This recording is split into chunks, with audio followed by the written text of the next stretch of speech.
I'm Charlotte Vasquez, 28. My feet are blistered, my throat coated in dust, and my 2 year old son Leo clings to my chest like the last anchor to a world that's trying to swallow me whole.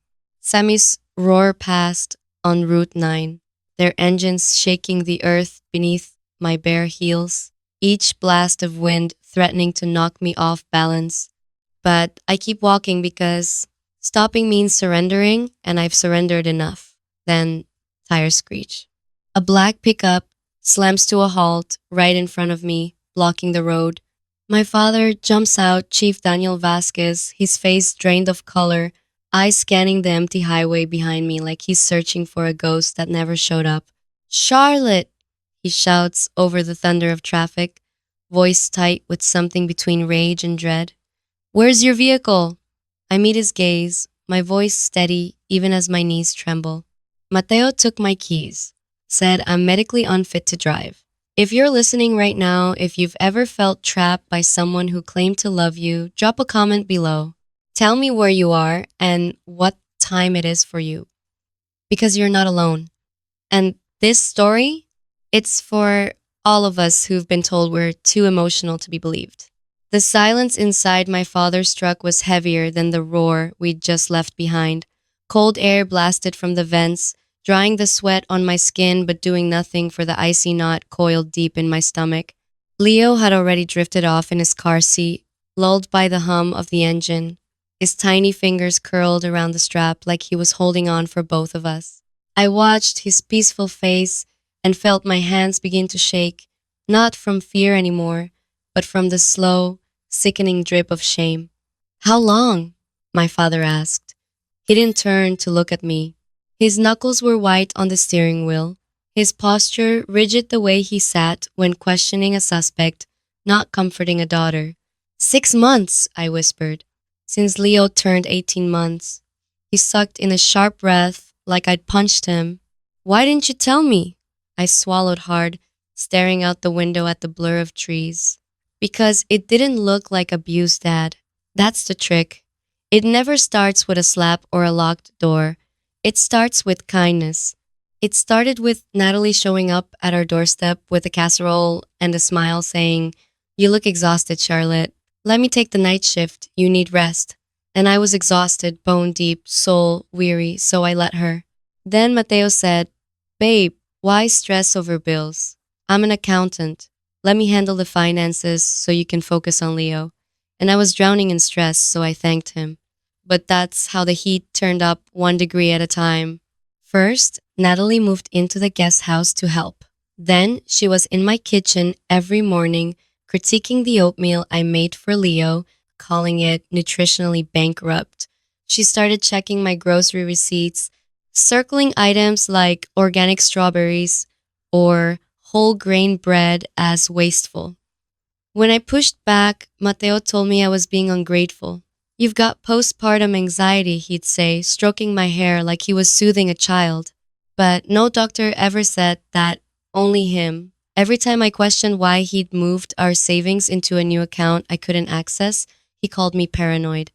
Every time I asked why Natalie had a key to our bedroom for emergencies, he claimed I was labeled difficult. They made me doubt my own mind. Last week, I went to grab my keys to take Leo to the park, and they were gone. Mateo said he took them for my own safety because I'd been so scattered lately. He called it protection. I looked down at my hands raw from gripping the carrier straps during that endless walk and realized I'd been walking in circles for months, blindfolded by people who claimed to care. My father pulled onto the shoulder again and put the truck in park. He turned to me, and the anger I expected wasn't there. Instead, his eyes held something far more dangerous, the cold, focused stillness of a man who'd spent 30 years hunting predators. That is not help, Charlotte, he said, voice low and terrifyingly calm. That is a siege. They isolated you, disarmed you, and then they took you hostage. Panic surged in my chest, hot and sharp. No, Dad, please, I can't go back. He shifted the truck into gear without hesitation. We're not going back to talk. We're going back to get your things. You're leaving that house today, and you're never walking on the side of a highway again. The tires crunched over the pristine gravel driveway of the estate, my father's rugged truck looking wildly out of place among the imported sedans and sculpted hedges. The house stood silent, a fortress of beige stucco and wrought iron, beautiful and suffocating. Dad killed the engine, but neither of us moved. Through the windshield, I saw them, Mateo and Natalie on the patio, her laughing with a glass of white wine, him scrolling lazily on his tablet. They looked like a stock photo of suburban bliss, completely unaware that moments earlier their victim had been walking barefoot down a highway with her child. Stay here, my father said. I ignored him. I unbuckled Leo's car seat, fumbling with the straps in my haste, and lifted him into my arms. I wasn't staying behind. I walked up the driveway behind my father, matching his stride. Natalie spotted us first. Her smile froze, brittle as glass. Oh, look who's back, she called, voice bright with false cheer. And she brought reinforcements, Daniel, just in time for a glass of Chardonnay. My father climbed the stone steps, boots heavy on slate. He didn't glance at the wine. He locked eyes with Mateo. Where are her keys? His voice was the same rumble he used on interrogation tapes, the kind that made hardened criminals go quiet. Mateo stood, smoothing his polo shirt like he was preparing for a board meeting. Let's not be dramatic, Daniel. We were worried. She's been unstable. Took the keys for her own safety. You know how new moms get. The casual cruelty of it, the practiced concern, wrapped in misogyny, made my blood boil. I stepped out from behind my father. I'm not unstable, Mateo. I'm leaving. Natalie barked a laugh, short and sharp. Leaving? Where will you go? You don't have a job, no car, barely a brain cell, not obsessed with diapers. We're protecting you, keeping this family together because you clearly can't. My father stepped between us, his stare flat and lethal. You aren't protecting her. You're holding her hostage. Give her the keys. Mateo crossed his arms, trying to loom. Or what? You'll arrest me? It's my car, my house. I make the rules. She wants to leave. She can walk, but she's not taking my son. The birds stopped singing. The air itself seemed to hold its breath. My father took one step closer. You want to talk rules? Fine. Withholding her property, restricting her movement, trying to stop her from leaving with her child, that's unlawful imprisonment. Call it whatever you want. The law calls it a felony. I ran past them, dodging Mateo's outstretched hand, and raced up the stairs. Natalie shouted something about trespassing, about calling the police, but my father's voice cut through it like steel. Go ahead. I'd love to explain this to my former colleagues. Inside, the house felt alien, cold, hollow, like a museum exhibit of a life that wasn't mine. I tore open the closet, shoving clothes and Leo's onesies into a duffel bag, not folding, just grabbing. My breath came in jagged gasps. My father stood in the doorway, back turned, guarding the hall like a sentinel. I paused, clutching Leo's favorite blanket, the one he'd slept with since birth. Dad, I whispered. He didn't turn. I saw it 6 months ago, he said, voice rough with a pain I hadn't expected. That Sunday dinner, you didn't laugh once. The way you glanced at Mateo before answering a simple question.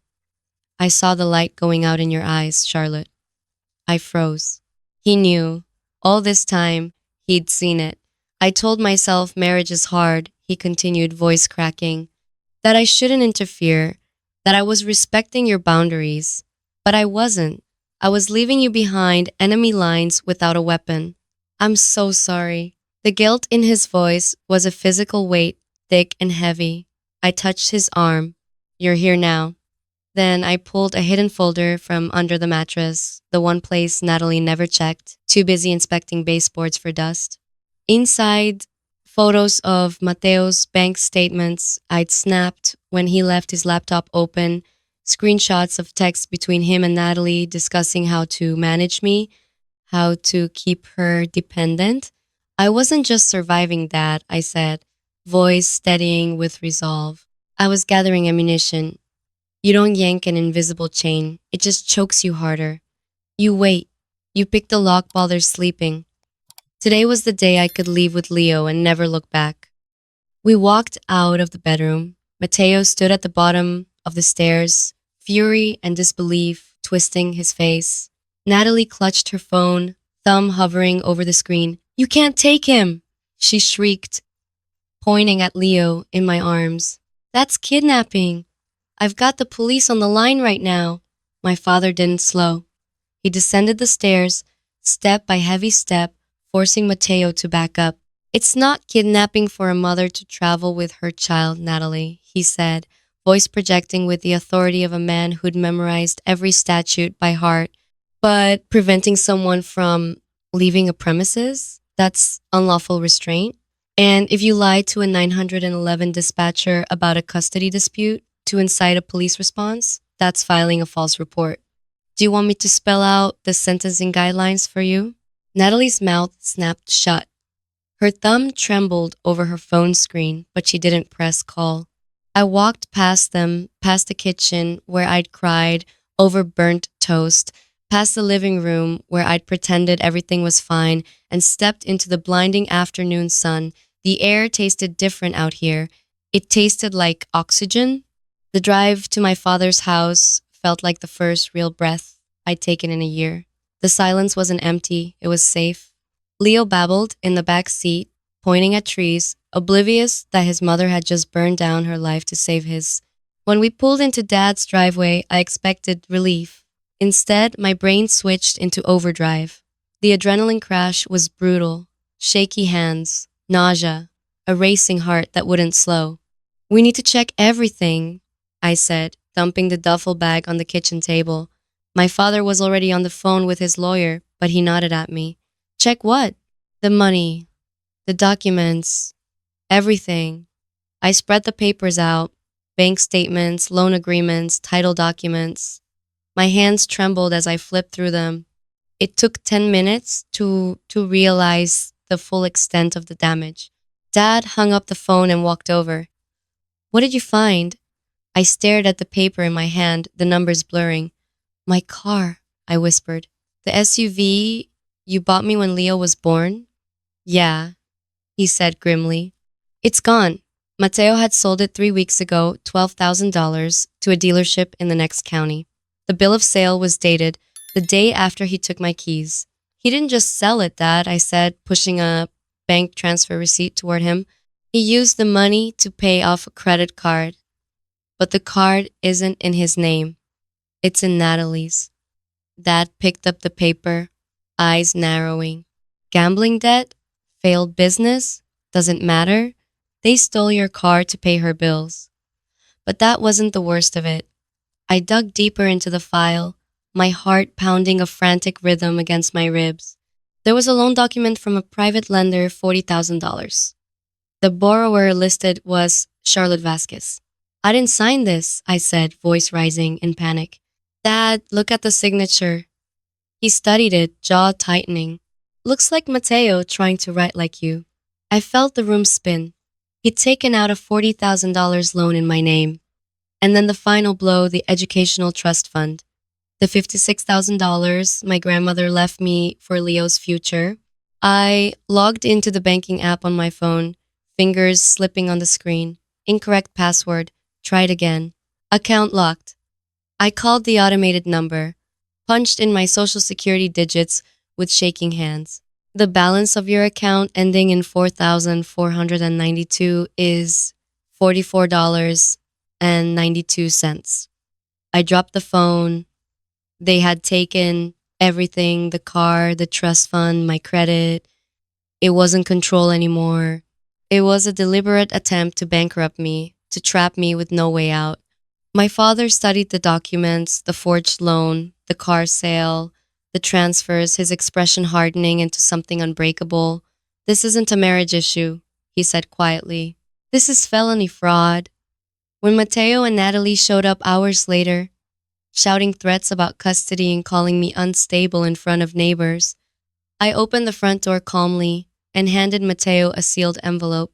Inside was the proof: loan documents, bank records, the forged signature, screenshots of their texts. His confidence collapsed as he read.